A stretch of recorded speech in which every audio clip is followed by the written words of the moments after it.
מאוחדים, עם ישראל חי, בעליות בירידות גם בשעות הכי קשות. Erev Tov, Shalom Uvracha.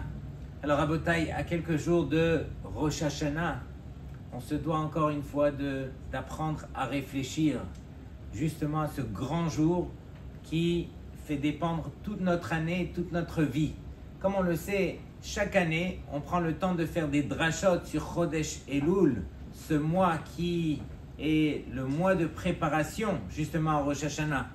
Mais cette année, comme on le sait, depuis presque un an, depuis Simchat Torah de l'année dernière, c'est Akadosh Baruch Hu lui-même qui a fait la drasha du Chodesh Elul, et cette drasha, elle dure jusqu'à aujourd'hui.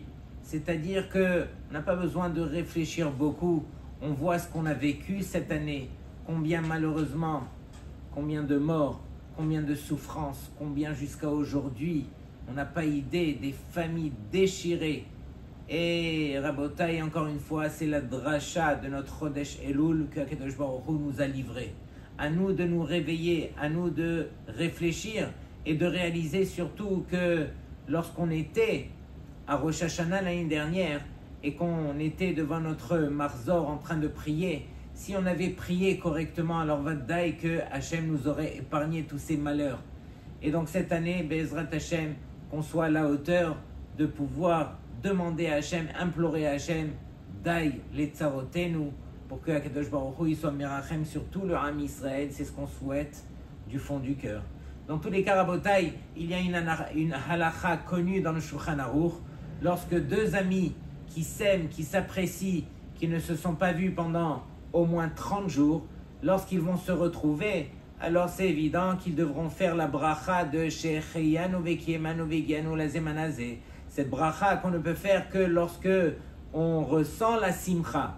Et bien sûr, lorsqu'il s'agit de deux amis qui sont chers, alors on se doit de faire cette bracha. Par contre, s'ils ne se sont pas vus pendant 12 mois d'affilée, pendant un an, alors là, la bracha sera autre. Ça sera la bracha de Mehaye Hammetim, Akadosh Baruch Hu, qui va faire revivre les morts. Et donc on pose la question, mais quel est le rapport? Imaginez Réhouven qui retrouve son cher ami Shimon après 12 mois. Il lui dit, attends, Mehaye Hammetim. Alors Shimon, il va se vexer en disant, mais quoi, mais tu m'as pris pour un mort qui a ressuscité. C'est quoi cette bracha de Mehaye Hammetim? Et sur cela, on répond à Rabotai, tout simplement, que c'est évident que dans ces 12 mois où ils ne se sont pas vus, alors il y a eu un Rosh Hashanah entre-temps. Et donc, à Rosh Hashanah, il faut réaliser surtout que c'est le moment où Akadosh Baruch Hu, il redonne, il redécide de donner la vie à l'homme. Et donc, lorsque ces deux amis vont se retrouver, et qu'il y a eu bien sûr un Rosh Hashanah pendant ce temps, alors l'ami va justement témoigner, va justifier de cette Triyat Hametim que Akadosh Baruch Hu a fait envers son prochain qui lui est cher, justement parce qu'à Rosh Hashanah, tout est redécidé et en premier lieu, la vie. Et donc, Rabotai, à nous d'en prendre conscience. Et comme on le sait, à Rosh Hashanah, on est tous à la fin de chaque tfila, on est tous debout, on ouvre le Echal et on implore Hachem avec le Mizmor qu'on connaît tous par cœur, les David Mizmor. On va demander à Hachem la Parnassa. Comme on le sait, pourquoi demander plus la Parnassa qu'autre chose? La santé par exemple, la Torah, le Zivug, etc. Alors il faut savoir qu'à Rosh Hashanah, c'est là que est fixée la Parnassa pour chacun d'entre nous, pour toute l'année à venir. Mais ce qu'il faut surtout retenir, Rabotai, écoutez bien ce que la Gemara nous dit. Keshem shemezonotav shel adam, ketzuvim lo merosh Hashanah ve'ad Rosh Hashanah. De même que la Parnassa lui est fixée pour chaque homme, depuis Rosh Hashanah jusqu'au Rosh Hashanah suivant, car de même, Hezronotav ketzuvim lo merosh Hashanah ve'ad Rosh Hashanah. De même, toutes les pertes qui vont se passer pendant cette année seront fixées le jour même de Rosh Hashanah. De quelle perte est-ce qu'il s'agit? La Gemara dans Baba Batra explique Alors combien de fois est-ce qu'on devra rentrer avec notre voiture, par exemple, au garage, l'emmener au garagiste parce qu'il y a eu une panne? Combien de fois est-ce qu'on devra changer tel et tel électroménager qui s'est brisé pendant l'année, etc. Combien de fois est-ce qu'on devra aller payer des PV et ainsi de suite? Il n'en manque pas des choses sur lesquelles, alors malheureusement, il y aura des pertes. Et donc c'est Rosh Hashanah qui a cette force justement d'apporter la parnassa qu'on a tant besoin, puisque réellement notre Torah, notre vie dépend quelque part aussi de cette parnassa. Lorsque Akadosh Baruch Hu nous accorde, alors on trouve plus la possibilité de pouvoir justement se tourner vers lui de la bonne façon. Le Chovot Alvavot, écoutez bien ce qu'il écrit, Ki en adam yachol le'arbot et ma shegazar haboré sheyeh me'at, qu'un homme n'aura pas la possibilité sur terre de rajouter sur ce que Hachem a décrété. Si Hachem a décrété un petit peu, alors l'homme recevra un petit peu. Si Hachem a décrété beaucoup, c'est en fonction de ce que Hachem aura décrété. Et donc, Mezonotav shel adam ketzuvim lo, ve'en adam sheyachol haga'at bema shenigzar lahavero. Donc, la parnassa est fixée pour chacun et personne ne pourra toucher de ce qui a été décrété à son prochain. Kol amalo b'meshech hashana hu rak lekayem et gzerat haishtadlut. Et donc, tout l'effort, tout le labeur qu'on aura pour la parnassa pendant toute l'année, c'est uniquement justement pour, par rapport au décret que Hachem il a fait, par rapport à la Ishtadlut. Ishtadlut veut dire l'effort que l'homme devra faire pour lui permettre de recevoir cette parnassa. Et une fois que l'homme a fait cette Ishtadlut, cet effort, alors Akadosh Baruch Hu, il va décréter justement combien de revachim, combien de gains il aura, combien de pertes, etc. Et donc, imaginez que combien de fois on a été tapé à la porte d'un des Gdolim. Et très souvent, malheureusement, lorsque on s'adresse aux Gdolim, ça tourne souvent sur le Inyan de la Parnassa. Pourquoi je dis malheureusement? Parce qu'il y a tellement de choses sur lesquelles on pourrait mieux déranger les Gdolim. Comprendre le Tosfot qu'on est en train d'étudier, comprendre la Gemara, etc. Aller poser des questions aux Gdolim sur des choses qui en valent réellement la peine. Bien sûr que la Parnassa, elle a toute sa place et on se doit d'aller demander. Et donc, une fois, on a été chez Maran Saratora, Rav Chaim Kanievski, et on lui a dit, alors, qu'est-ce qu'on doit faire justement pour mériter la Parnassa? Et donc, le Rav a dit, il n'y a qu'un seul jour de ce que je sais où on se doit de faire la Ishtadlut pour la Parnassa. Ce seul jour, c'est le jour de Rosh Hashanah. Le jour dans l'année où la Parnassa lui est fixée, c'est en ce jour qu'on fera la Ishtadlut. Et comment on fait Ishtadlut? On demande à Hachem, au travers entre autres de ce Mizmor, les David Mizmor, et grâce à cela, alors Akadosh Baruch Hu nous accordera la Parnassa. Et pour lui, pour ce Gadol, c'était ça la Ishtadlut qu'on devait faire pour toute l'année. Puisque c'est fixé à Rosh Hashanah et c'est ce qu'on va recevoir pour tout le reste de l'année, alors à Botaï, c'est une des raisons pour lesquelles le jour de Rosh Hashanah, on va s'efforcer de bien prier justement pour la Parnassa. Tout le reste de l'année, il conviendrait bien sûr de continuer à prier. Et on a le droit aussi de prier pour la Parnassa. Ah, elle nous a été fixée à Rosh Hashanah. Mais il faut savoir que le montant peut-être a été fixé. Mais la bracha avec laquelle cette Parnassa va nous arriver, la Parnassa qui nous permettrait éventuellement pendant l'année d'accomplir telle et telle chose, alors cette bracha, elle pourra changer en fonction également de ce qu'on va demander à Hachem, de ce qu'on va supplier à Hachem au travers des tfilotes qu'on fera pendant l'année au niveau de la Parnassa. Et donc, Rabotai, il y a quelque chose aussi qui nous permettrait de bénéficier de la Parnassa. Il y a des mitzvot qui sont intimement liés à la bracha de la Parnassa. Par exemple, Netilat Yadayim, il est écrit que celui qui fait Netilat Yadayim Beshefa ou Bekavana, alors il méritera la Parnassa. C'est quoi Beshefa? Alors on s'applique de remplir le keli comme il se doit et de bien verser beaucoup d'eau sur la main à chaque fois et donc bien mouiller toute la main. Celui qui le fait ainsi, il méritera la parnassa. Autre mitzvah, il est écrit, celui qui lit le Birkat Hamazon dans le Sidour avec Kavana, ça aussi c'est une mitzvah qui nous permet, encore une fois, de bénéficier de la parnassa. Autre mitzvah qui est connue, celle de donner le maaser.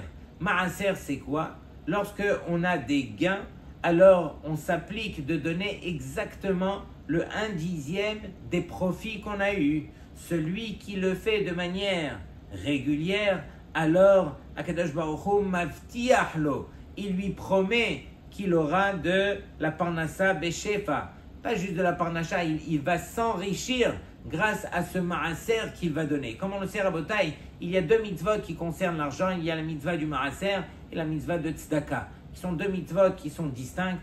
La mitzvah de tzedaka s'accorde aux pauvres. C'est de l'argent qu'on va venir pour aider les pauvres. Et le maaser qui est aussi donné aux pauvres, alors il doit être calculé en fonction exactement des gains qu'on a eus. Et donc celui qui donne le 1/10 s'enrichira. Ensuite, il est écrit aussi Asiyat Tzedakot, de donner de la tzedaka aussi de manière générale. Alors ça aussi, ça amène de la bracha. Et regardez bien, Rabotai, une mitzvah qu'on a tendance malheureusement peut-être à oublier, c'est marqué Kibud Ha'isha, celui qui respecte sa femme de la bonne façon. Alors, Maftihin la Adam Ashirut, ça permet à Hachem de lui promettre de la richesse. Quelqu'un qui respecte sa femme, il doit réaliser que la richesse lui provient au travers, grâce à sa femme. Et donc, toutes ces choses-là, alors bien sûr, on s'efforce, on fait des efforts, on essaye justement de réfléchir, qu'est-ce qu'on peut faire justement pour mériter une parnassa. Une des choses aussi, c'est que lorsque on va demander à Hachem la parnassa, alors qu'on lui demande non pas pour la parnassa elle-même, mais pour permettre de mieux se rapprocher d'Hachem grâce à la parnassa qu'il va nous accorder. Et donc, il y a un but à cette parnassa. Et donc, de demander à Hachem, il faut pouvoir demander la parnassa avec le but qui l'accompagne. S'il te plaît, Hachem, permets-moi telle et telle parnassa, beshefa ou bibracha, pour mieux te servir, pour te servir avec plus de facilité, etc. Et donc, tout ça pour dire que, encore une fois, demander la parnassa, c'est une obligation. Mais réaliser que la parnassa n'est pas un but, mais un moyen pour nous permettre d'arriver au but qui est de servir Hachem de la juste façon. Et donc, Rabotai, lorsque on parle de tzedaka par exemple, on se doit de réaliser qu'il y a 1001 façons de donner de la tzedaka. Imaginez la semaine dernière, on a eu le grand mérite ici en France d'assister au rassemblement, mais historique, qui a réuni près de 6000 personnes autour de tous ces gdolim qui ont été ramenés ici en France pour nous livrer leur beau message. Mais derrière tout ce rassemblement, il y avait un Américain qui est venu et qui a dit « J'aimerais permettre à Hachem d'être joyeux, d'être heureux de la tzedaka que je voudrais faire. » Et donc il s'est assis et il a dit « Qu'est-ce que je peux faire de manière gratuite pour mon frère juif qui se trouve en France ?» Et donc il a investi, on n'a pas idée combien d'argent pour permettre à tous ces gdolim d'arriver en jet privé, combien d'argent pour louer une salle comme le Dôme de Paris, avec tout ce que cela comprend, l'éclairage, etc., avec tous ces païtanim et musiciens et chanteurs qui sont venus chanter à cette soirée. Imaginez le tout uniquement gratuitement pour permettre à des juifs de se rapprocher d'Hachem de la sorte. C'est encore quelqu'un qui a réfléchi, comment est-ce que je peux faire? Hachem m'a accordé de l'argent, j'aimerais faire de la tzedaka. Regardez combien est-ce qu'on se doit de réfléchir justement pour accomplir ces mitzvot. J'avais raconté une fois une histoire où j'étais témoin. J'avais accompagné un groupe en Eretz Israël et je me trouvais dans un quartier où il y a un juif très connu, un quartier religieux de Jérusalem qui s'appelle Ramoth, c'est à Ramoth Dalet. Il y a un juif là-bas qui s'appelle Pinchas. Et ce Pinchas, il a une macolette, une épicerie, où il s'oblige de vendre tous les produits de cette épicerie à un très faible profit pour permettre à tous ces avrechim du quartier de Ramoth de pouvoir bénéficier justement de tout ce qu'ils ont besoin. Et donc pour lui, il le faisait, et même avec perte. Pourquoi? Pour faire bénéficier tous ces l'homme des Torah, tous ceux qui étudient la Torah et qui n'ont pas réellement de grands moyens. Mais lui, il le faisait parce que c'était les Shem Shamaim, uniquement pour pouvoir aider. Je me trouvais donc avec un groupe en Israël et j'ai été donc chez Pinchas dans cette macolette pour faire des courses parce qu'on était attendu après pour une activité. Donc j'ai été acheter des chips, des bonbons, etc. pour les jeunes. Mais arrivé à la caisse, j'avais un caddie qui était rempli. J'arrive à la caisse et je retrouve justement ce Pinchas avec une personne en train de discuter. Et donc je me suis rapproché d'eux pour leur dire « Mechila, le car m'attend avec les étudiants, est-ce que je peux régler et vite partir ?» Mais à ce moment-là, quand j'arrive, alors je suis surpris par une discussion où le monsieur demande à Pinchas « S'il te plaît Pinchas, dis-moi quelles sont les dettes de la famille qui est le plus endettée chez toi ?» Et donc j'avais compris que il y avait beaucoup de familles qui achetaient à crédit dans cette macolette. Et donc Pinchas sort un livre noir qui était assez grand et donc il commence à feuilleter les pages pour essayer de voir c'est laquelle des familles qui devait le plus d'argent. Il tombe sur une famille qui devait 6600 shekels.